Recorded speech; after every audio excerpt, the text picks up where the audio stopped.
நானே உன் கடவுளாகிய ஆண்டவர், என்னை தவிர உனக்கு வேறு கடவுள்கள் இருக்கக்கூடாது. இன்னைக்கு பாருங்க எவ்வளவு இடங்களில் திருவிழா நடக்குது. செப்டம்பர் 8 பயங்கரமா திருவிழா நடக்கும், பல இடங்களில் திருவிழா நடக்கும். யோசிச்சு பாருங்க, இந்த இடத்துல திருவிழாவுக்காக வெளியே ஜோடிச்சு எல்லாம் வச்சிருப்பாங்க. தேர்கள் ஜோடிக்கப்பட்டு இருக்கும், பிரம்மாண்டமா ஜோடிக்கப்பட்டு இருக்கும். ஆனால் திருப்பலிக்கோ கோயிலுக்குள்ளேயோ ஒரு திருப்பலிக்கு பங்கெடுக்க முடியாத எத்தனையோ பேர் இருப்பாங்க. முடியாதவங்க கிடையாதுங்க, விருப்பம் இல்லாதவங்க இருப்பாங்க. தேர்கிட்ட நிற்பாங்க, தேர தூக்கத்துக்கு நிற்பாங்க, திருப்பலியில பங்கெடுக்க மாட்டாங்க.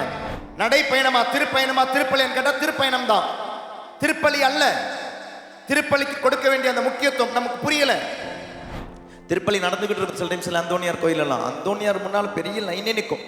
இதெல்லாம் முடிஞ்சிட்டு கரெக்டா நற்கரணைக்கு உள்ள வந்து நாக்கு நீட்டி வாங்கிட்டு போயிடும். நாக்கு நீட்டாலும் பரவாயில்ல, கையை நீட்டி வாங்கிட்டு போறாங்க. இப்போ வாங்கிட்டு போயிடுவாங்க.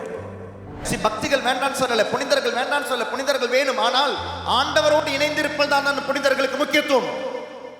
ஆண்டவரோடு இணைந்திருப்பதால் தான் அன்னை மரியாளுக்கு முக்கியத்துவம். ஆண்டவரோடு இணைந்திருப்பதால் தான் எல்லா புனிதர்களுக்கு முக்கியத்துவம். They lived for God, they lived by God. That's why they have that importance, they have that significance. Without God they are nothing.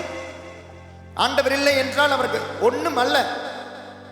ஆண்டவரை பார்க்க ஆலயத்துக்கு போங்க, ஆராதிக்க ஆலயத்துக்கு போங்க. அந்த ஆராதனையுடைய கான்சிக்வன்ஸ், அடுத்த ஸ்டெப் தாங்க அன்னை மரியாளும் புனித சூசையப்பரும் மற்ற புனிதர்களும்.